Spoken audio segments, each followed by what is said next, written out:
Breaking news. Vasantdada sugar इन्स्टिट्यूटची कोणतीही चौकशी सुरू नसल्याचं स्पष्टीकरण सरकारने दिलेलं आहे आणि इन्स्टिट्यूटसाठी ऊस उत्पादकांकडून 1 रुपया घेतला जातो त्याच्या ऑडिटची मागणी विखेंनी केली आहे। साखर आयुक्तांनी या संदर्भातला अहवाल देण्याचे सरकारचे आदेश आहेत आणि चौकशीचे आदेश देण्यात आलेले नाहीत। सरकारकडून हे स्पष्टीकरण देण्यात आलेलं आहे।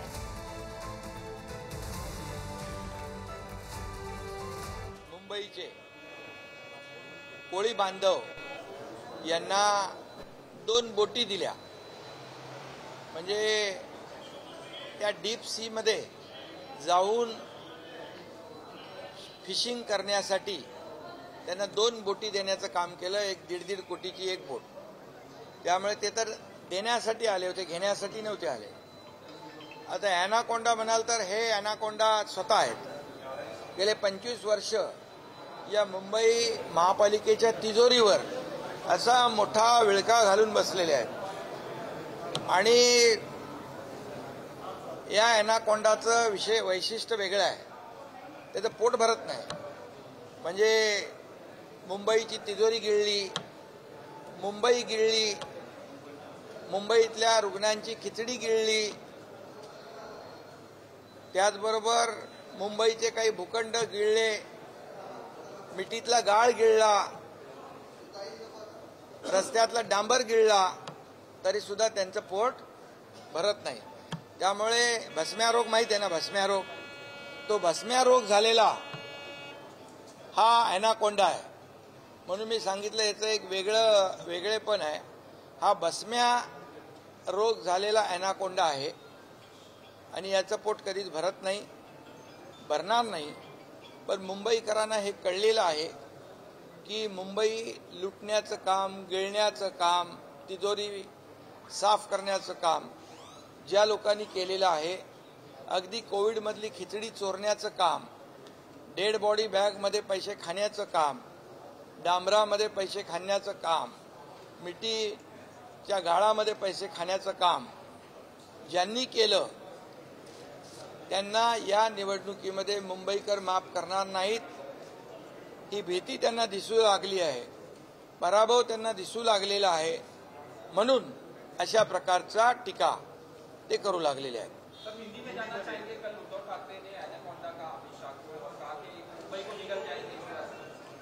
मैं ये कहूंगा, कल अमित शाह जी आए थे और मुंबई के जो भूमिपुत्र कोली लोग हैं, जो मच्छीमार है, उनको 2 बोट उन्होंने दी डीप सी में फिशिंग करने के लिए संस्थाओं को, और ऐसे कई बोट्स केंद्र सरकार के माध्यम से दी जाने वाली है।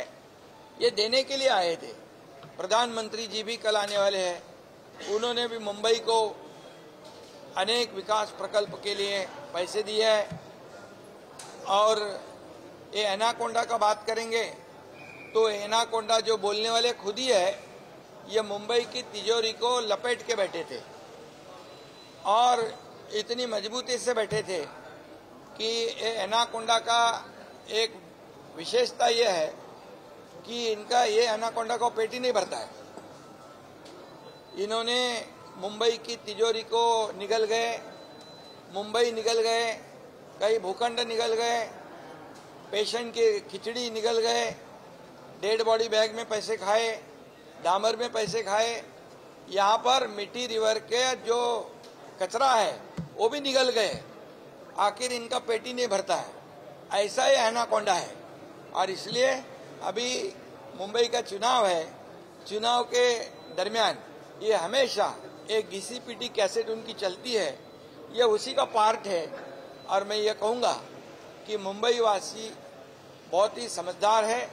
पिछले 20-25 सालों से मुंबई की जो हालत बना के रखी है, ये हम जब मैं मुख्यमंत्री बन गया, महायुति सरकार बनी, तब कंक्रीट के रोड बनाने शुरू हो गए, ब्यूटिफिकेशन शुरू हुआ, एसटीपी के काम शुरू हुए, मेट्रो को इन्होंने रोक दिया था, वो काम शुरू हुए।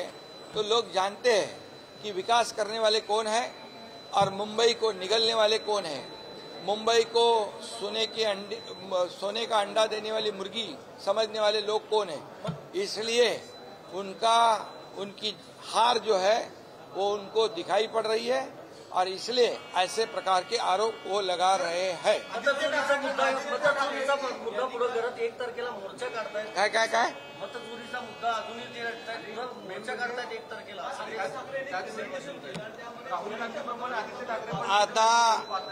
आता मी एकच सांगतो, जे आतापर्यंत मुंबई महापालिकेच्या कॉन्ट्रॅक्टरच्या याद्या मोजत होते, आता ते मतदार याद्या मोजू लागले.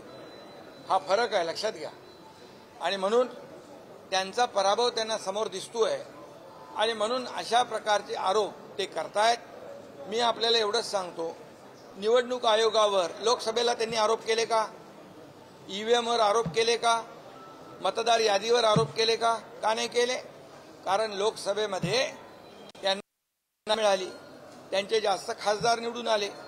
मग झालेल्या विधानसभेच्या निवडणुकांमध्ये यश मिळालं तेव्हा पोटदुखी सुरू झाली, मळमळ सुरू झाली आणि म्हणून त्यांचा पराभव त्यांना समोर दिसू लागलेला आहे.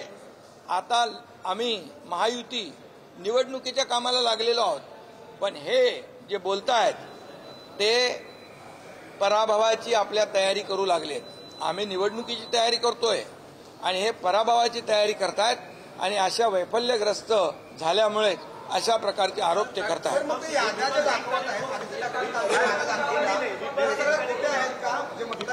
मी सांगितलं ना, ते अगोदर कॉन्ट्रॅक्टरच्या याद्या वाचत होते, आता ते ह्या याद्या वाचू लागल्या. चांगली आहे, सुधारणा झालेली आहे.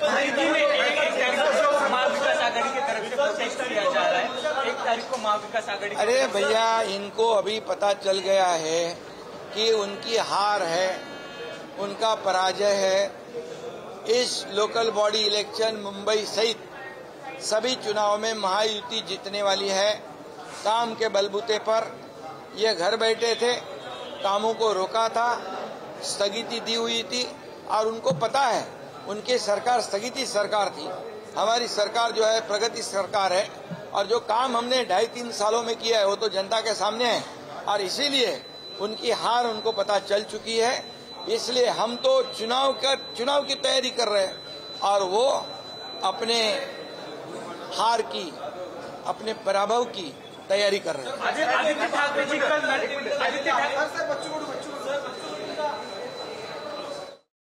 आणि त्यावेळी त्यांनी बरीच टीका केलेली आहे विरोधकांवर. विरोधक आपल्या पराभवाची तयारी करायला लागलेत असं सुद्धा शिंदे यांनी म्हटलंय. जे कंत्राटदारांच्या याद्या बघायचे ते आता मतदार याद्या बघतायत अशी टीका सुद्धा उपमुख्यमंत्री शिंदे यांनी केलेली आहे. नुकताच त्यांनी माध्यमांशी संवाद साधलाय.